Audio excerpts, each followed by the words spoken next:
Wait, are they doing their own theme tune? Oh, well, while they're busy doing that, I'm Holly, and I'm the special guest on this week's episode of The Jamie and Stephen Show.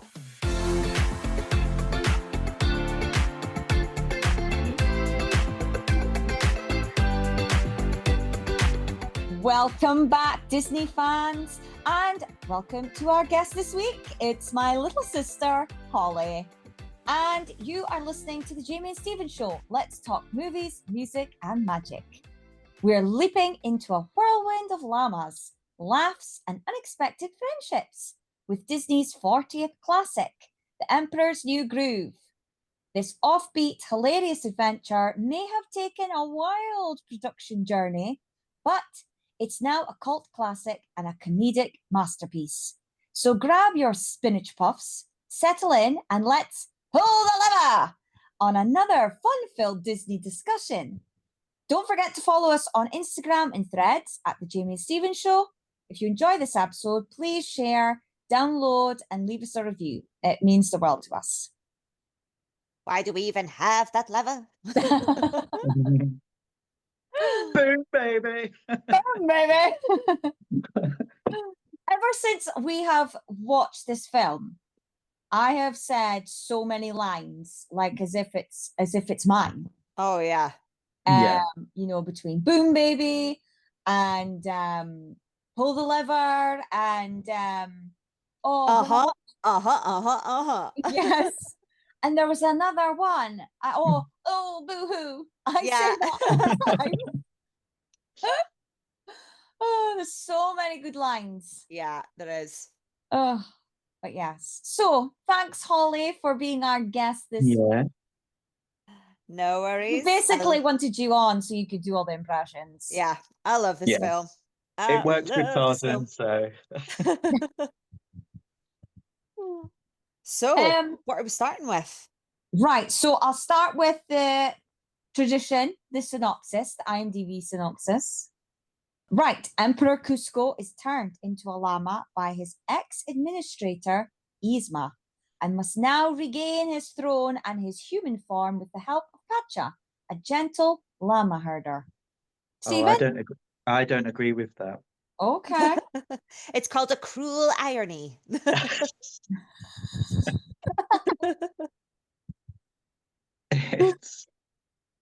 The Emperor's New Groove is a long and funny tale of a woman with great knowledge, wisdom, and leadership, trying to help the Incan people by overthrowing a spoilt and selfish emperor. An emperor known for throwing the elderly out of high buildings and destroying the homes of decent, hardworking people. Beware of the groove. Boom. Drop that mic. Yeah. Old so man drop. That was Yzma's New Groove synopsis. It was. That was going to be like the third film. Yeah. Right. So it's an hour and 18 minutes, which is, I think, perfect length. Yeah. And luckily, like when I was watching it today, I mean, God, I've watched it so many times. But like when I was really watching it, you know, not just putting it on in the background, I was like, do you know what? Yes. It was the perfect, like the pace was just right. It wasn't too short. It wasn't too long. And I think if it had been longer, it would have been, a bit boring. You know, I think they would have stretched it. But they just did everything at such a good pace. And yeah, and I thought, well, we've said countless times, that hour and a quarter, hour and a 20 is the perfect time for an animated movie anyway. Yeah. Yeah, and by the sounds of it, it was possibly going to be a lot longer. So it's got 7.4 stars on IMDb. Blasphemy. That should be higher. It should be higher. I feel like it should be like really much closer to 8. Like I wasn't expecting it to be like over 8. But again, I was happy to not see that it was 6 something. Yeah. Because the sequel's got 5.8, but I think it's like the best sequel. What? Yeah, I like what is it? Kronk's New Kronk's Groove. New Groove. Groove. I put it Yeah. on straight after. Yeah, Yeah. I like that one. Definitely better than Tarzan and Jane. Oh, just a little. Yeah. Well, Actually- I mean, not as good as Enchanted Christmas, obviously, but Or No. Cinderella 3. Ah, Cinderella 3. Now we're talking. Right, budget was 100 million and it grossed 169.7 worldwide. So not bad. Yeah. It made money. So although it's classed as a flop, Yeah. didn't make them it made their money back and a bit more. Enough to pay Spending Sting. money. Yes, enough to pay Sting. Yeah. The director number 2, was Mark Dindal, and he was responsible for he worked on Chicken Little, Cats Don't Dance. Remember that, Holly? Love Cats Don't Dance. Yeah. And Rocketeer. I've never Okay. seen that. I've not either. Oh, I have. I watched that as a kid. Oh, Yes. And you know what? I think it's the reason I'm gay. okay. I know I'll it's give that got a a big watch. following, that film. It would do. He's But very I've handsome. not seen it. I wonder if it's on Disney Plus. It is. Yeah. Okay. Yeah, it is. I haven't I know what seen I'm it gonna since watch I was a some of kid, Okay. so it might be awful, but yeah. Oh, well, no, because it couldn't be, because Cats Don't Dance is amazing. So it couldn't Oh. be. Yeah. The writers.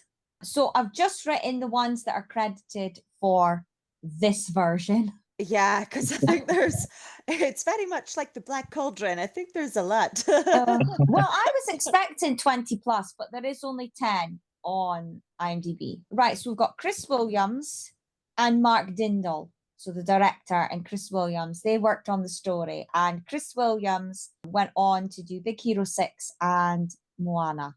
And David Reynolds is responsible for the screenplay, and he worked on Finding Nemo, Mulan, and Atlantis. Ooh. Yeah. Well, there you go, Stephen. Mulan. Before the cast, shall we get into the story and how it all came about? Okay. Okay, right. I've got This isn't music. This is just the story. just the story. Okay. I need to We mention. might overlap on a few things. Yeah, but it might. Yeah. No, there's no facts about the music other than who is the writer. Okay. Are you sitting comfortably, children? Oh, yes. And now we shall begin. Okay, so the development of The Emperor's New Groove commenced in 1994. Oof. I know. And it was because of the success of The Lion King. And Roger Allers was obviously praised for what he produced because he came in to save The Lion King. He was the second director, and which is so ironic because he gets booted in this one. Anyway, so yeah, like he gets one major success, and obviously, don't get me wrong, very well deserved success. I mean, the film did amazing. Apparently, it's still classed as one of the most successful animated films of all time. So, because of that, he was told, right, we want to do a story but based in like South America, Peruvian culture. And he was like, oh my God, that's amazing. I would love to do that. So he was then appointed director. Inspired by the trend at that time, featuring popular pop artists, he hired Sting straight away. So Sting has been on the project very early on, and he was asked to compose several songs. So they still want to sort of do the musical, right? He was thrilled about the prospect of crafting a story set in South America and was determined to honor the region's culture. And his initial version was inspired by The Prince and the Pauper. And it featured a son being taken, a romance story, and the villain Yzma's quest to regain her youth. So that was Yzma's original storyline. And it was to do with the sun. Apparently, she was fearful of the sun because she felt that the sun had taken away her youth, something like that.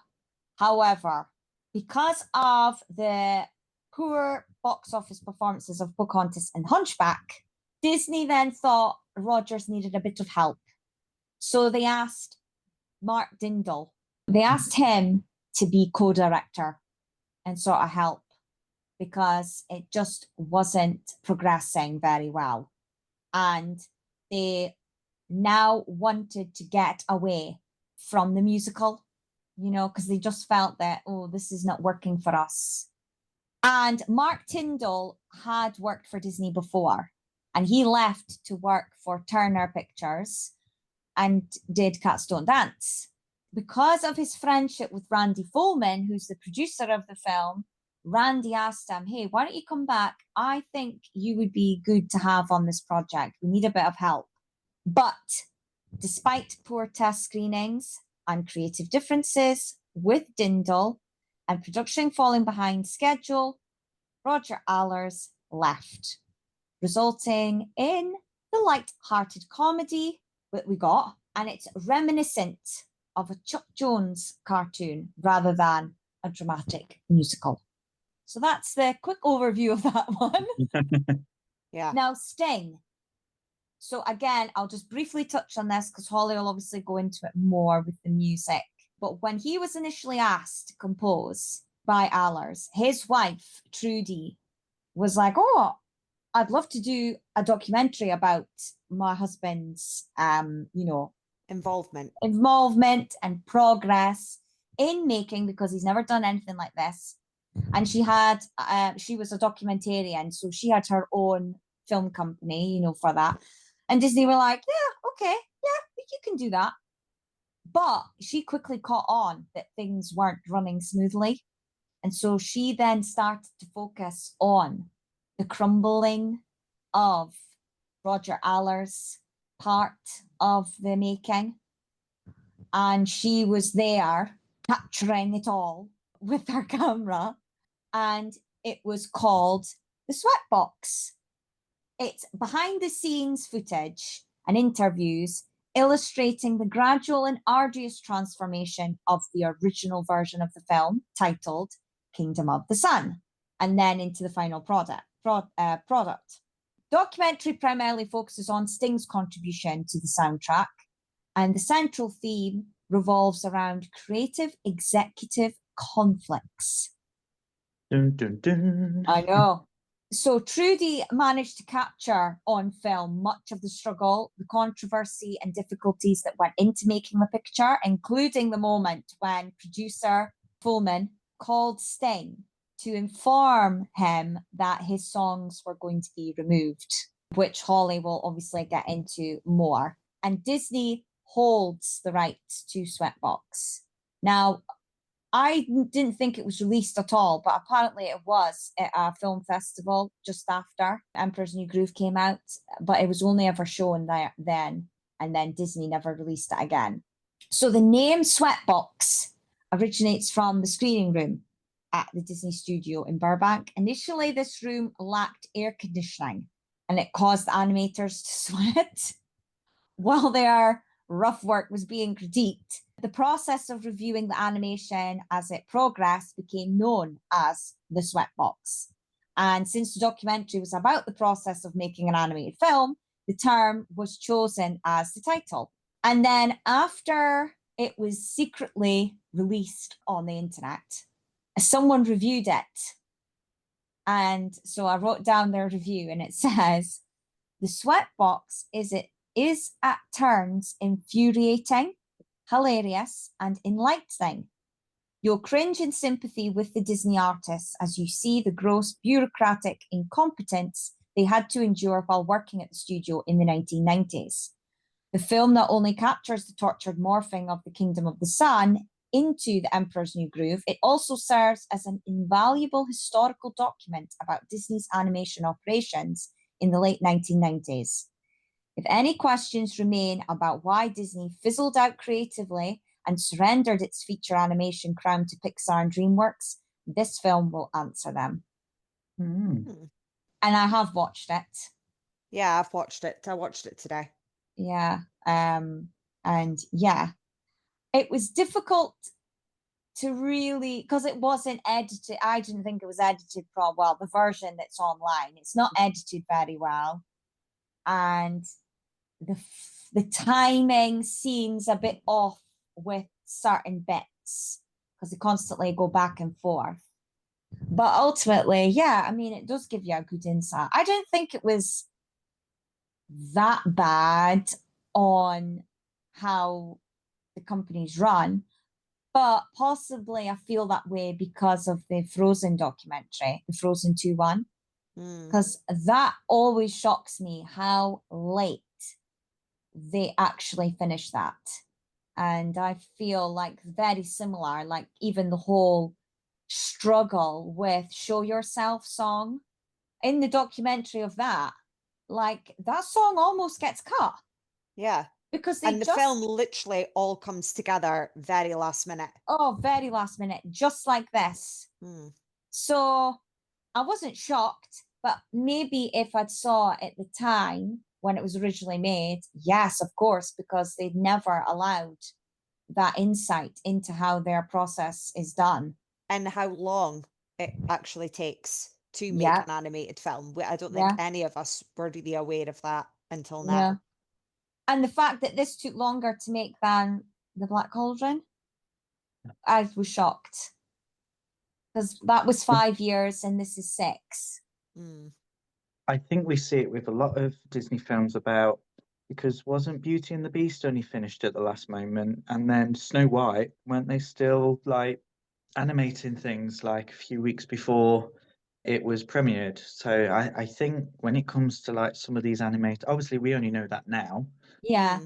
Maybe it's just one of those things that is normal, but because no one knew about it, and this documentary was like, this is what happens, it's like, what? I know. It must be really hard to work in that environment. It just shows that when we watch the Disney edited versions of the documentaries and makings of, it seems like the coolest job ever. And like, oh my God, I want to be a Disney animator. I want to work there and blah, blah, blah. But really, it's like, you might be working on the same film for like 5 years. And you have no social life. Yeah. Towards the end of production. And by the way, the character you were drawing might get cut. I know. Exactly. That animator guy that kept saying, oh, well, I was told last week that she's now not in the film. Yeah. That she's dead. Yeah. And then, no. And then, oh no, she's back. Yeah. Awful. Because you just think, oh my God, I'm just wasting my time. I could be on another film. Yeah. So, I think that's kind of true of everything, like in that media, because but how stressful. Yeah. But like we've heard with other things in the past where the spaghetti scene from Lady and the Tramp, that was going to be cut. And it was an animator that sat there and basically animated the whole sequence. And that was the only reason it stayed in. Yeah. Yeah, I mean, can you imagine putting your heart and soul into a scene or into a character to then be told, oh yeah, they're not in it. Yeah, you're like, what? That Andreas Deha. Yeah, I like him. Yeah, love him. You know, he drew Gaston, Scar. He's famous for his villains. Yeah, and this was his first female villain. Yeah, and he was so excited. Oh, loved. And he loved the idea of her chasing youth. And he thought that it was really original for Disney to do because it hadn't done anything like that since The Evil Queen. You know, about being beautiful and but then there's like a point where he's like, oh, I don't even know if she's going to be in it. Well, yeah, and then when she is in it, but then they change the character and they completely change her. She's not the administrator that she is in. She's like a different type of, I don't even think she knows the main characters. She is like a villain. You're seeing her story alongside theirs. Yeah. And he chooses to leave. because he doesn't like the way that they're going to go with Yzma. And he went to Orlando to work on Lilo and Stitch. So long. I know, but in the end, the guy that does take her on, amazing. I mean, they're very similar. There is, you can tell that he liked Andrea's original design, but obviously he made those cheekbones a lot sharper. Yes. And her boobs. Yeah. That's like the first thing Matt and Zach pointed out when we were watching it last night. They were like, hold up. What's going on down there? Yeah. And I was like, it's brilliant. Right. Okay. Cast.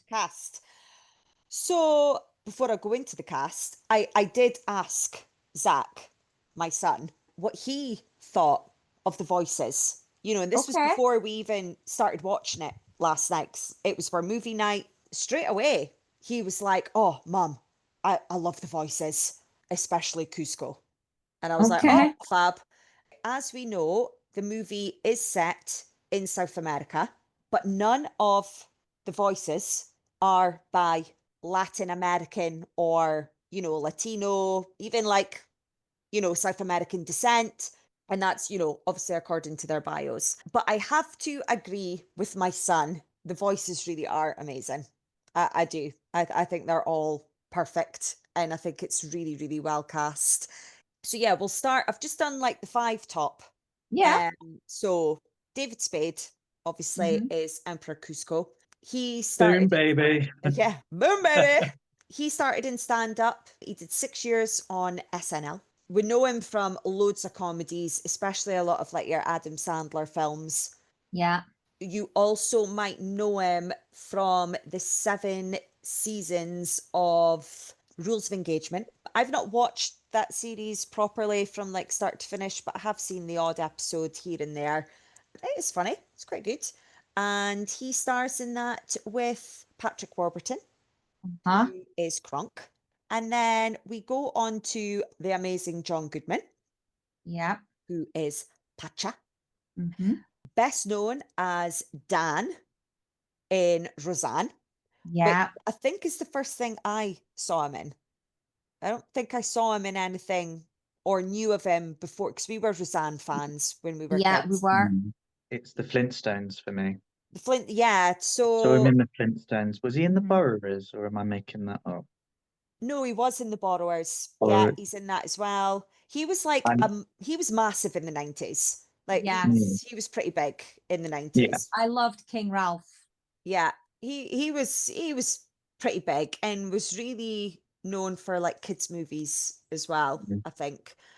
His most favorite film that he's ever worked on, which has a massive cult following, and I feel so bad that I haven't actually seen this film. And I really, really need to watch it. The Big Lebowski. Yeah, I've not watched it either. Yeah, no, it's got a massive like following. And you'd also know him as Fred Flintstone, obviously, in the Flintstones movie. And then I've got a little note here. See screenshot for animated movies. So let's go on to my book, because there's so many. I think you should take a deep breath and then go for it. Yeah.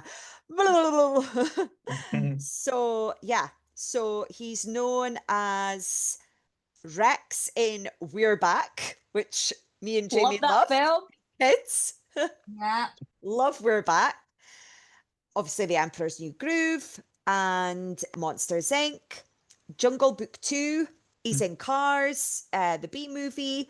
He's obviously Big Daddy in Princess and the Frog.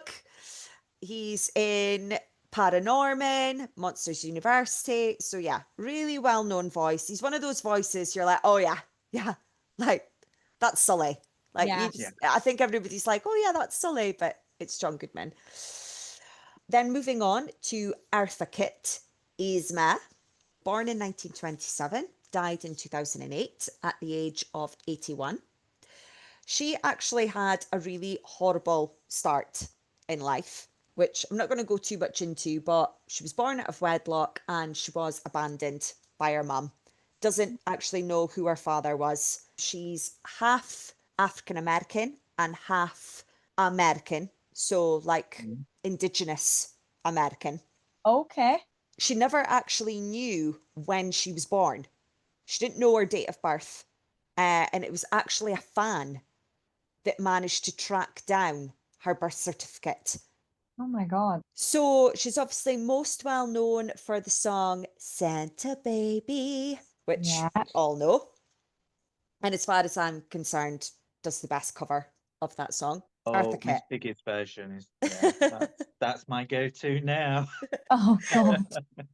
I'll have to listen to that one. And obviously playing Catwoman in the Batman 1960s television series. Yes. You also might know her from Boomerang with Eddie Murphy. She is in that film as well. Again, I remember watching Boomerang as a kid, but I can't really remember it that well. Yeah, same. And she continued voicing Yzma like right up until she died. So she did, you know, any appearances in any like spin-offs or sequels in series that, you know, it wouldn't be a Disney film unless Disney milked it, you know, to as much as it could.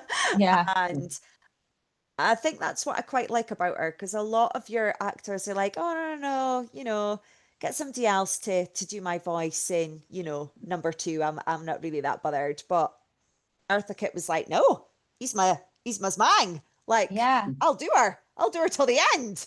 Yeah. So, which I thought was really good. Then Patrick Warburton, who's Crank. He's been in this, he's been in that, he's dabbled in loads of different stuff, different TV series, bit parts in movies. That series, Rules of Engagement with David Spade. But he's actually most famous for being in Seinfeld, which again, I've never watched. I've never watched that either. But that is apparently what gave him like a start. And again, it is one that's on my list. I need to sit down and watch that. He's another one that's just got a really, really distinctive voice. Yeah. His next iconic role, other than Kronk, is probably playing Joe in Family Guy. Yes. Yeah. Which, you know, we've all seen. That Yeah. character is so funny. And It it is basically him. is. But in a wheelchair. But in a wheelchair. Yeah, really, really good. He does. You hear his voice and you're like, oh yeah, that's the guy Yeah. that did Kronk. That's the guy that did Joe. Mhm. And then finally, Wendy Malick, who plays Chicha, who almost didn't make it into film. Yeah.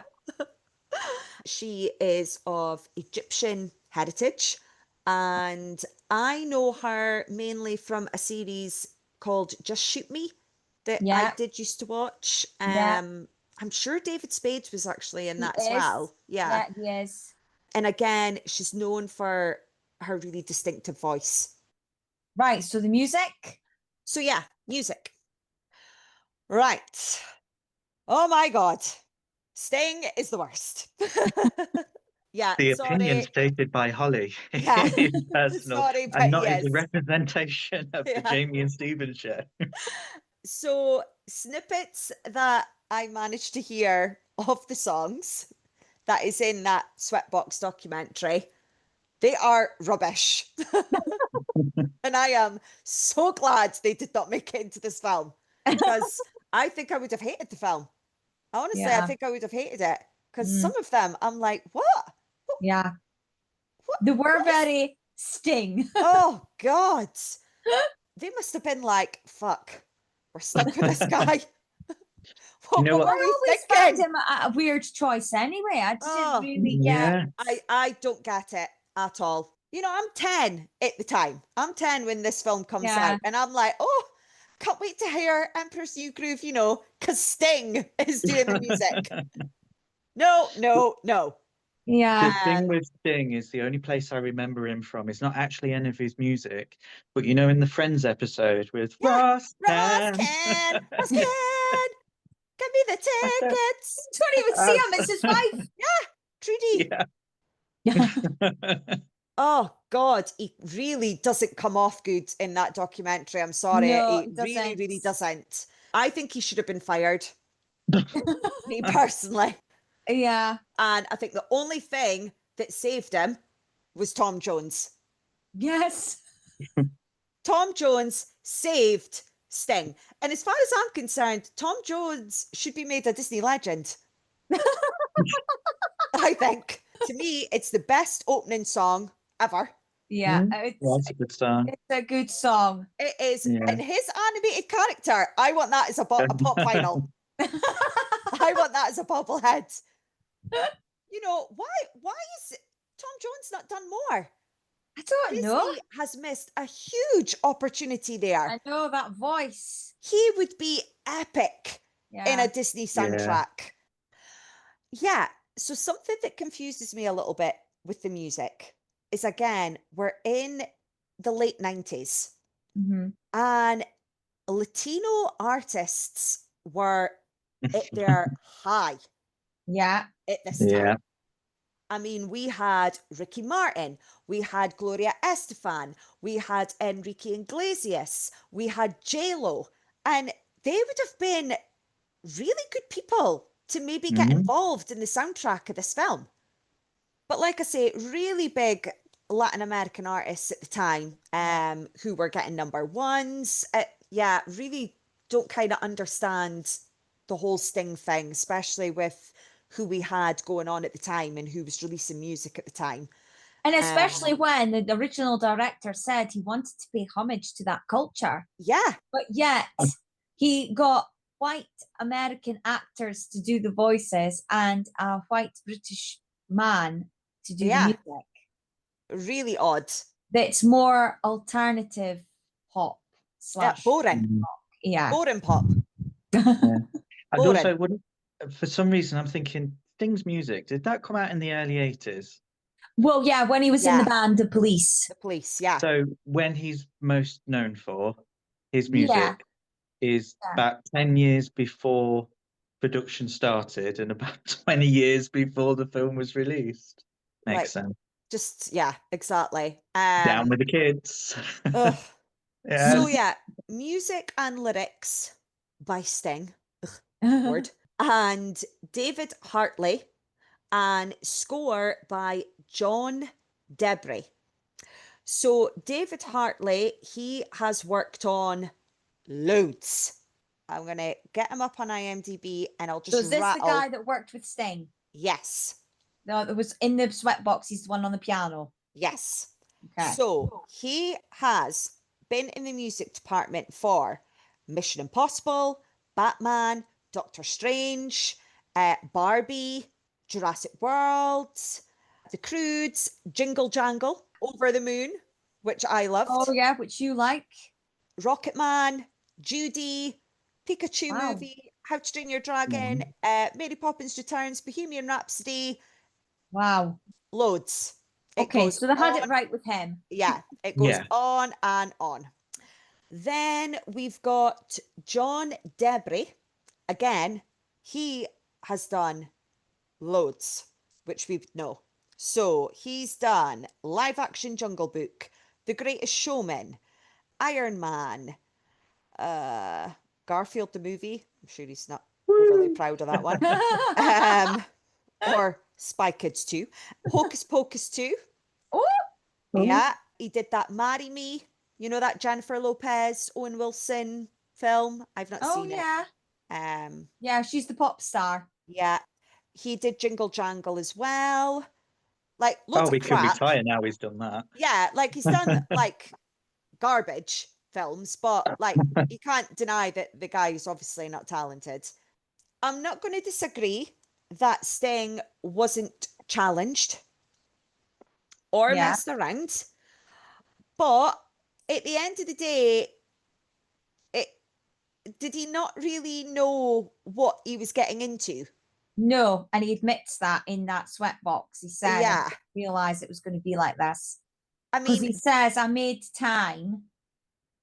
He says, I made time in my calendar. Yeah. Oh, bless him. Because he was so busy at the time, Stephen. He was so busy. I know. I think he gave them like 18 months to 2 years without between his ranch in Tuscany. I know. But there's one point in it where he says to that, what's the other guy called? Mark. what, the Hartley guy? Yeah, him. Yeah. He says to him at one point, how long's it been now? And he says, oh, it was 3 years in February. Yeah. So this is 1997. And yeah, and he's like, Not being funny, but how long have we all been in our jobs? Exactly.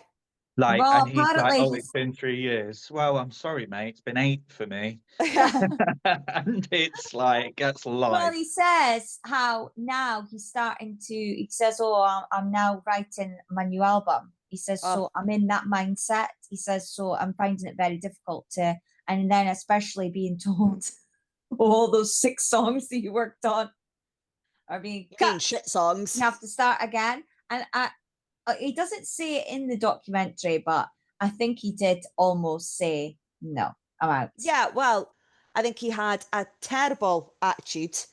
He very much spits his dummy out during, the whole process, which you can see in the Sweatbox documentary. It really, really doesn't show him in a good light. But thank God for Tom Jones. Tom Jones The nails it. latest Disney legend. Yeah, Yeah, The because let's be latest. honest, his end credit song, Oh, Cool. I mean, Snooze Fest, yeah. but he does say at one point, No, but like I've "Not got sure here, about this." he actually says he hates the film. He actually says halfway through, I hate this film. But yeah, I so think as well, I don't think what helped is that he, well, in the documentary anyway, from what we see, he doesn't really go to Disney. no, they Like, go to they him have to go to him. and they bring and him it's- gifts in like Disney boxes. And all they got back was a Christmas card. Like they go to like his apartment in New York, Yeah. and yeah, and like they do phone calls and like or speaker phone calls, and And at one point, he's he in doesn't even Tuscany, know. and He doesn't even know what the movie's about. I think they meet in Paris. Yeah, he doesn't know what the movie's about. Roger, when he first, like when he's first hired, that Roger Allers must have really sold him his Prince and the Paupers version.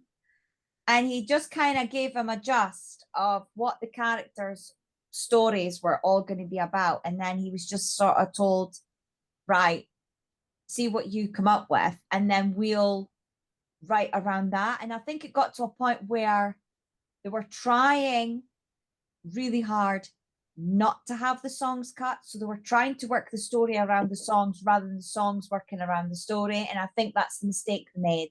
Yeah, and they were trying to make him happy because, like I say, really, he was not happy. Whereas when Allers left and Tyndall took over, he just told him straight, no, I'm sorry, all that work, it's gotta go. Like we can't work it in the road that we're going down. He expresses he doesn't like the new version of the story. And he says, well, I'll do what I can, but I'm now working on my album. So yeah. And they just managed to get 2 songs. So Roy gets involved. They get back into the cutting room, the drawing room, whatever. They rewrite, blah, blah, blah.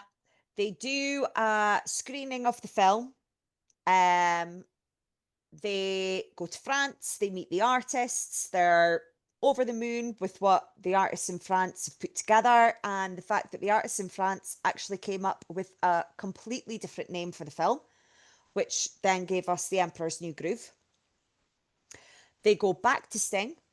They tell him the new name of the film, which at first, obviously, Sting being Sting, he's like, I don't know if I like that. But then they show him a snippet of the film and it makes him laugh, and the light comes back into his eyes, and Sting gets his groove back, and everything's fine again.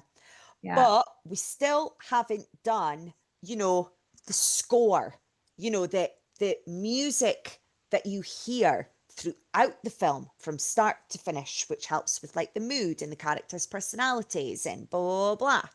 So we have this guy called Marc Shaiman, but he gets the boot very quickly. He does a score for the film. When it's screen tested, everybody's a bit like, oh, that's not very good. That's a bit higgledy-piggledy. It's a bit much. So he gets replaced by the John Debney guy. Thank God, because I think the score is really good. Yeah. And yeah, love you, Tom Jones. Stephen, have you got DVD? I've got 3 pages of stuff. Okay. The first bit is squeak and squeak and squeak, squeak and squeak and squeak, squeak and squeak and squeak, which roughly translates as the VHS and the DVD came out in the 5th of November 2000. So cheesy. 2001. And the Blu-ray came out in 2013. The New Groove edition was the first DVD release to feature the 2005 Disney DVD logo on screen. So you know that kind of where it's blue and the Disney D and it turns into DVD? Yes. Oh, yeah. That. I've got some information about the parks Okay. because I went looking and I was like, oh, that I was surprised. There were meet and greets with Cusco and Kronk, and then Zima came into it a little bit later. But all 3 of those, at the time of recording, it's the beginning, mid of September, but at the beginning, right at the beginning of September, all 3 of those characters came back to the parks for a special meet and greet, and I think it was Disneyland Paris that they were at. Oh.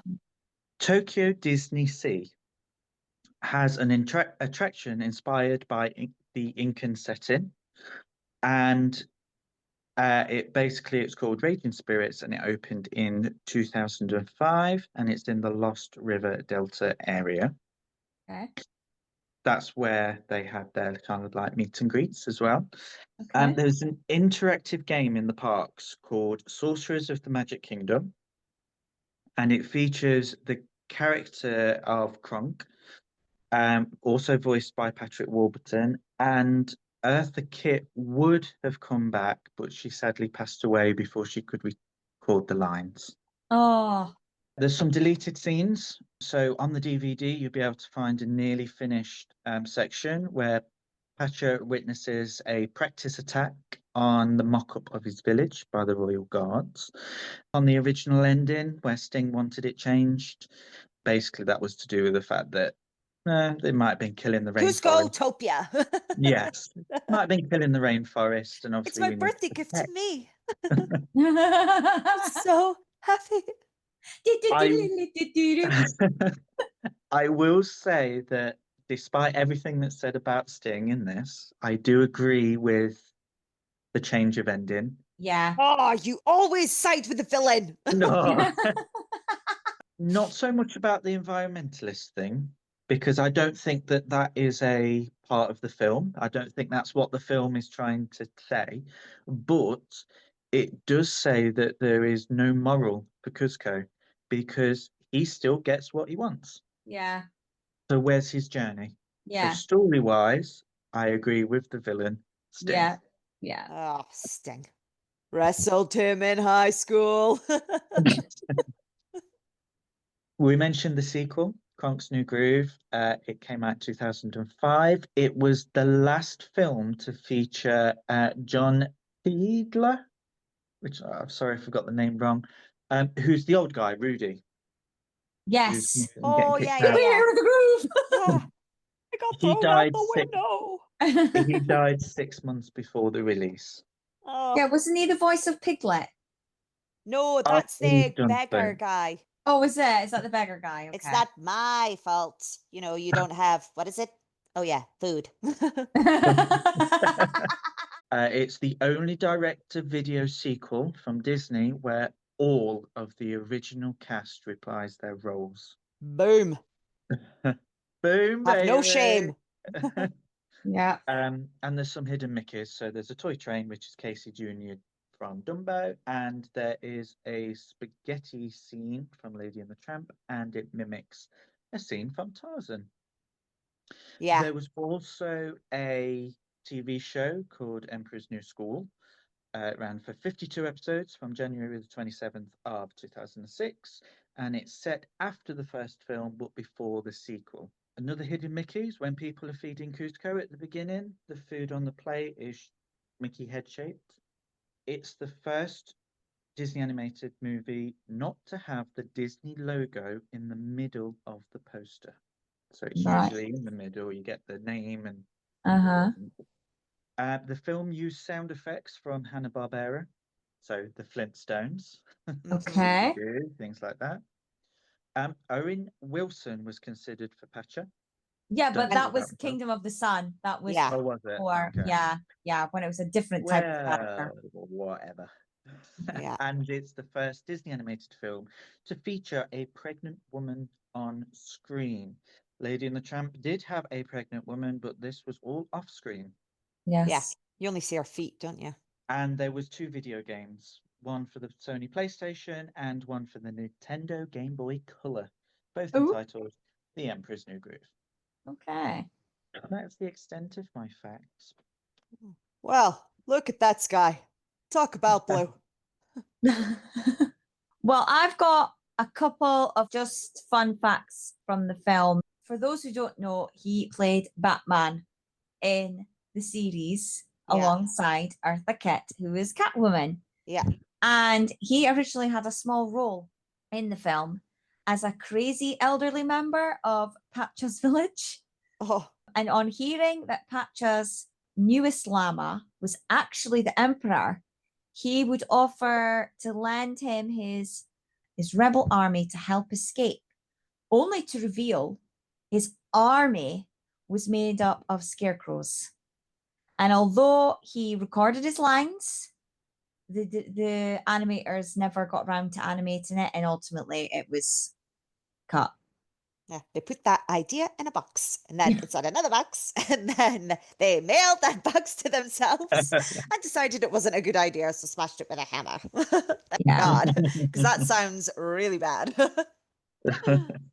Cusco is named after the ancient capital of the Incas, Cusco. So his name in the film is with a K, a kicking K, as we would say in school, a kicking K. Mhm. Kicking cup.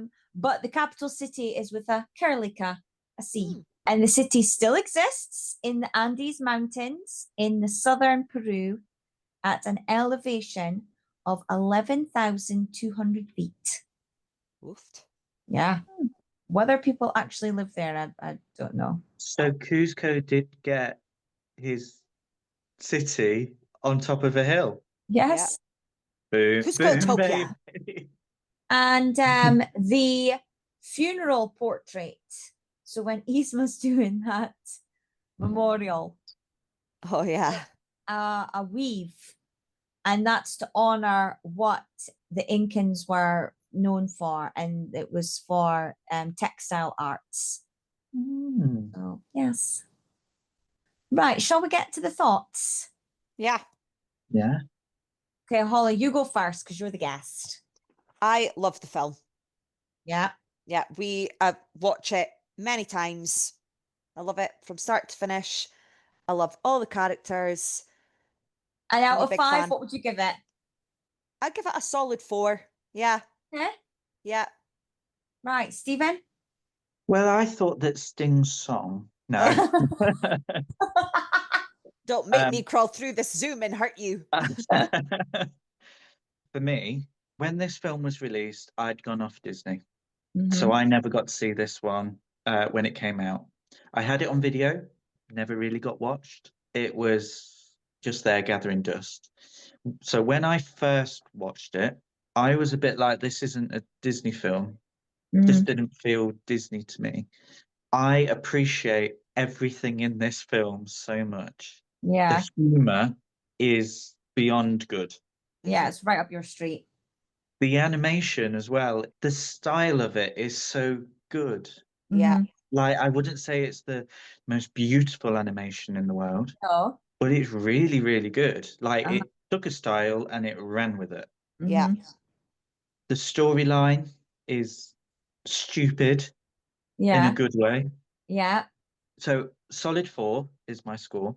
Yeah. Okay. But, and I can't believe I'm going to say this, I would love to see this not as a live action remake, but as a CGI remake. So in the same animation as things like Encanto and Frozen and that. Like the colors and everything. Yeah, and I Yeah. kind of Okay. want that released now because I think that with the polish that Disney can do, Uh-huh. and they can do it in that style to speak obviously with younger generations and whatnot, this could be a 5 out of 5 film. Yeah.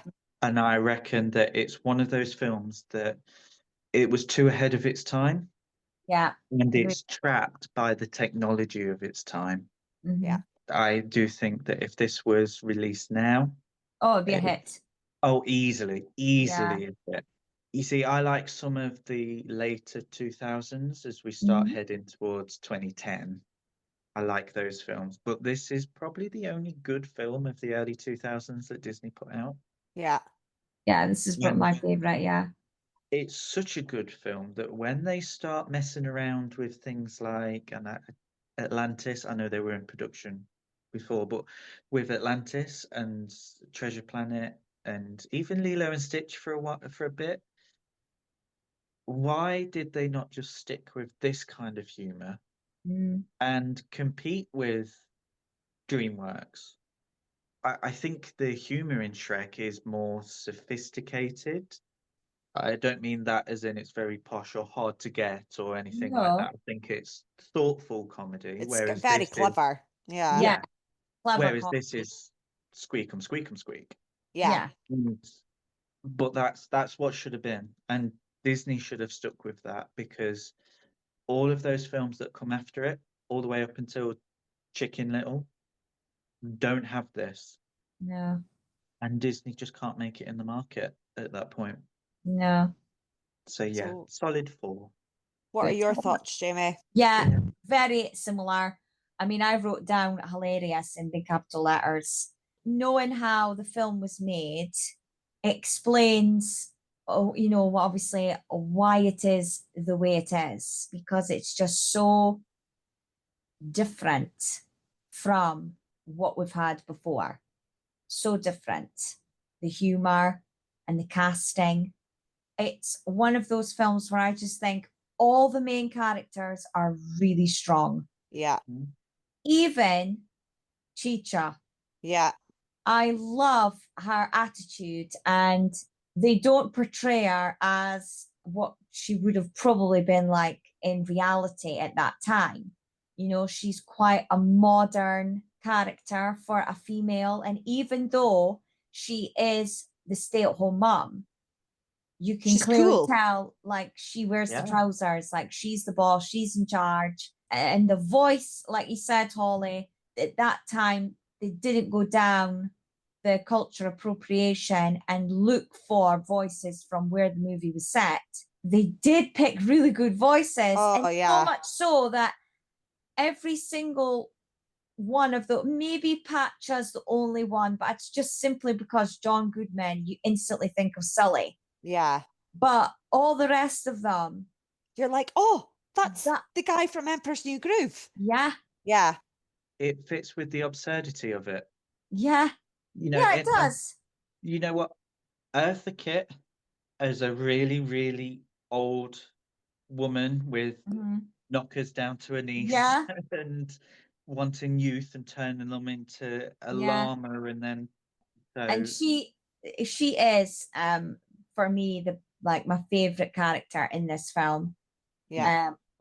Every single scene that she is in is just so good, and yeah, I just love everything about her. And we've not had a really good villain in a long time, no. because Clayton was a bit like, oh, typical macho, set in his ways in from Tarzan, but we've not really had a good villain, I don't think, since Scar.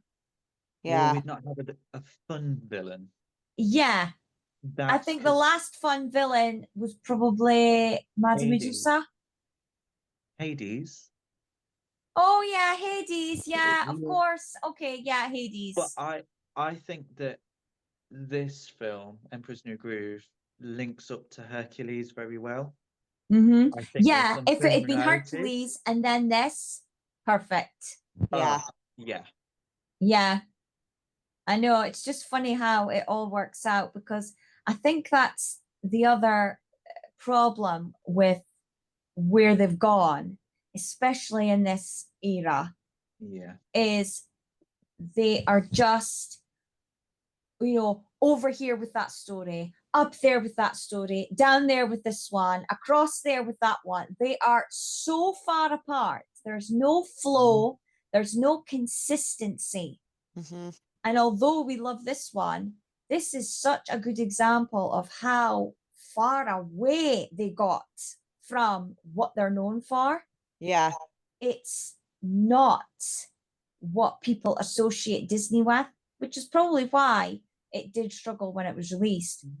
But luckily, over time, it has got some more and more fans. And it is one of those films where our generation and maybe the one just after us now would say, oh yeah, I love Emperor's New Groove. But no, I love it. And yeah, I gave it a 4. I didn't give it the full 5 because it just had one good song. Tom Jones. It was, yeah. Like my boys won't watch it. Oh, see, I'm really No, lucky that yeah. Zach does. Zach loves Yeah, it. I've tried to put it on for Finley and Jacob, and that's not what they want from a Disney film. It's just not wow. It's not timeless. No, We appreciate it. Yeah. we But it's enjoy not it. Yeah, We're quirky. We like, Yeah. we're into all the Yeah. quirky stuff. When we were at the Disney store, there was actually some people came in and they were walking around, and one of the teenage boys came up to me and said, "How can you call yourself the Disney store if you haven't got any Emperor's New Groove stuff?" And I went, "No, you're right." Yeah. Yeah. Let me just get on the phone to Bob. Yeah, well, it wasn't Bob. Was it Bob at the time? Yes, it was. Yeah. Yeah.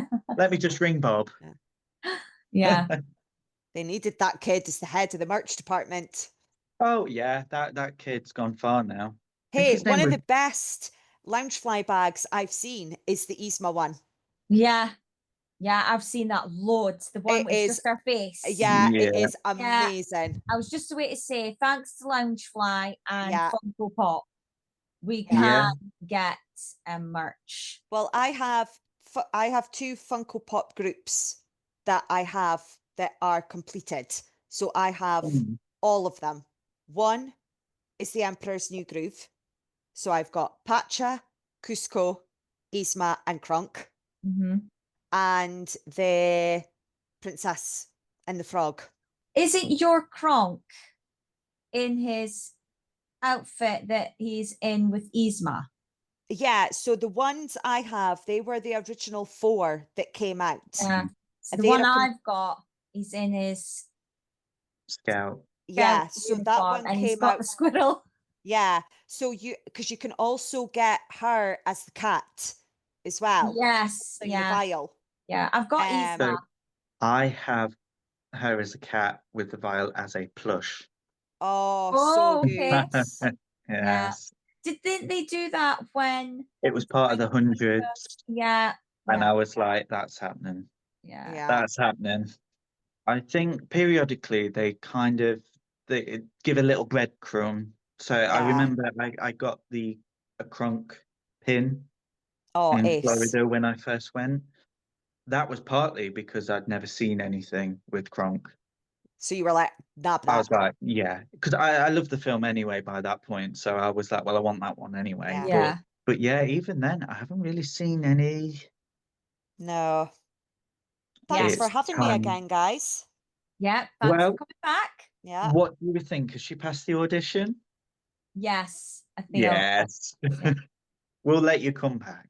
Yeah. Oh, thanks. Thanks, Yeah. guys. Can't wait. Yeah. What's the next one? Is it Atlantis?